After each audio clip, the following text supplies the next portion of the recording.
உழைக்கும் கரங்கள் படத்தில் எம்ஜிஆர் நடித்து கொண்டிருந்தார். எம்ஜிஆருக்கு தினமும் வகை வகையான அசைவ சாப்பாடு ஏற்பாடு செய்யப்பட்டது. படத்தில் பணியாற்றிய தொழிலாளர்களுக்கு சுமாரான சாப்பாடு போடப்பட்டது.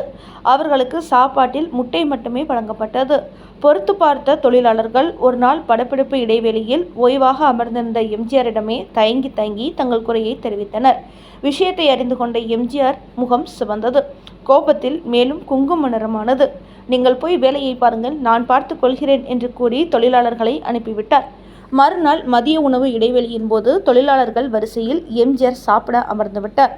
சாப்பாடு பரிமாறுபவர்கள் கதிகலங்கி போய்விட்டார்கள். அண்ணே, உங்களுக்கு சாப்பாடு உள்ளே இருக்கு என்று மென்று முழுங்கி தெரிவித்தனர். பரவாயில்லை, இருக்கட்டும், இங்கே உட்கார்ந்து சாப்பிட்டால் என்ன, எல்லாம் ஒன்றுதானே, பசிக்கிறது, சீக்கிரம் சாப்பாடு கொண்டு வாங்க என்று எம்ஜிஆர் பதிலளித்தார்.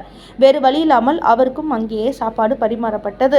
முட்டையை தவிர வேறு அசைவ வகைகள் எதுவும் வரவில்லை. ஏன் அசைவ உணவுகள் வரவில்லை? எடுத்து வந்து பரிமாறுங்கள் என்றார் எம்ஜிஆர். உங்கள் அறைக்கு போய் எடுத்து வருகிறோம். பரிமாறியவர்களின் பவ்யமான பதில். ஏன், தொழிலாளர்களுக்கு உள்ளது என்ன ஆச்சு? எம்ஜிஆரின் கேள்வியில் கூர்மை ஏறியது. இவர்களுக்கு வெறும் முட்டை மட்டும்தான் போட சொல்லியிருக்காங்க. இந்த பதிலுக்காக காத்திருந்த எம்ஜிஆர் கோபத்தின் உச்சிக்கே சென்றார். தயாரிப்பு நிர்வாகி எங்கே? ஏன் இப்படி சாப்பாட்டில் பாகுபாடு செய்கிறீங்க? தொழிலாளர்கள் தான் அதிகம் உழைக்கிறார்கள். அவங்க தான் நல்லா சாப்பிடணும். அவங்களுக்கு வெறும் முட்டை, எனக்கு மட்டும் காடை கௌதாரியா? அவங்களுக்கும் தினமும் அசைவ சாப்பாடு கொடுங்க.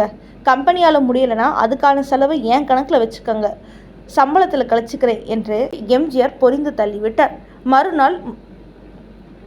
மறுநாள் முதல் தொழிலாளர்கள் அனைவருக்கும் எம்ஜிஆர் சாப்பிடும் அதே வகை வகையான அசைவ சாப்பாடுகள் தான்.